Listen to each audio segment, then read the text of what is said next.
Now let us come to the very important part of this training program, important content rather. Now, what is the prerequisite for understanding a drawing? Suppose a schematic drawing is given to you. You will only understand the schematic drawing only if these three, you know, these three things. What are these three things? First is the functional philosophy of the equipment. I will give you example also. Next is its schematic interconnection with the other equipment. And third is the legend of symbols used in the drawing. All these things you must know. Otherwise, you will never understand any schematic drawing of any equipment.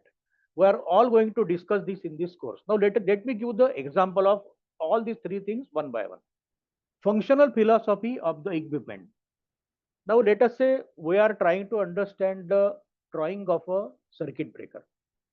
So, you must know how does a circuit breaker function, how does its operating mechanism work, what is the function of trip coils, how they are connected, what is the function of the gas monitoring switches, gas pressure switches, what is the port discrepancy feature, what is the anti-pumping feature, what is remote closing, what is local closing, okay, what are trip circuit supervision. So all these functional features of the circuit breaker you must know. Otherwise you will never know, you will never understand the schematic of the circuit breaker.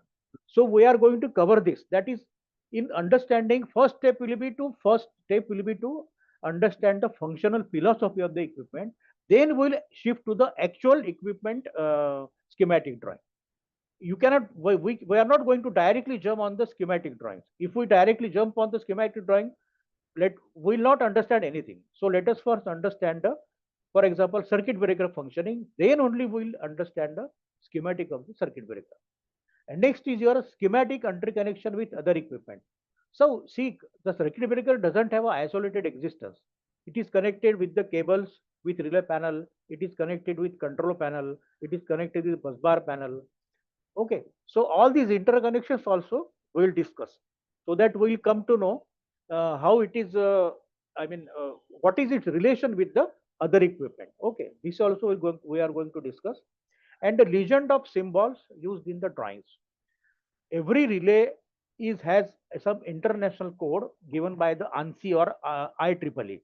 So we must know what are these codes, because a relay is indicated by these codes in the schematic. So if we do not know these codes used for these relays, then we'll not understand the schematic drawing. For example, for differential relay, code 87 is used. For circuit breaker, code 52 is used. For isolator, code 29 is used.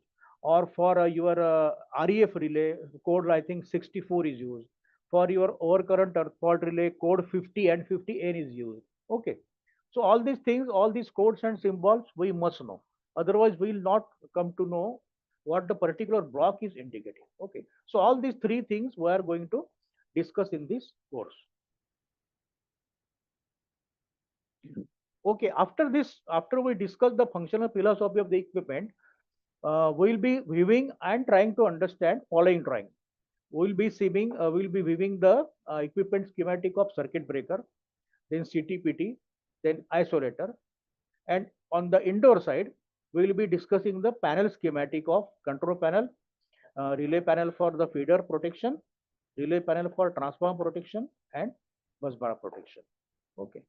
This all the drawing we are actually going to view, and we are trying to understand each and every wire. Okay, that is what we are going to attempt. But before that, we must know the functional philosophy.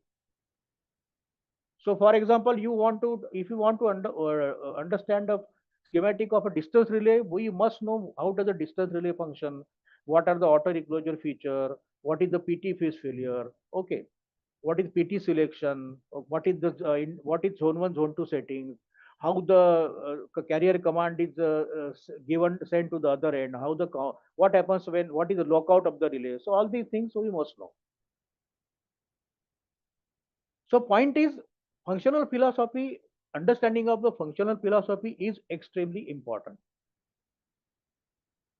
Then also we are also going to discuss the troubleshooting part. Okay, common troubleshooting of circuit breaker will also be discussed extensively with common problems with the help of schematic. Most of the troubleshooting in a switch yard is related to circuit breaker. Okay. So what will be giving more exposure to understanding the troubleshooting work of the circuit breaker. Now, I will show you the PPT, that is for the first part, like how we are going to discuss the functional philosophy of our equipment.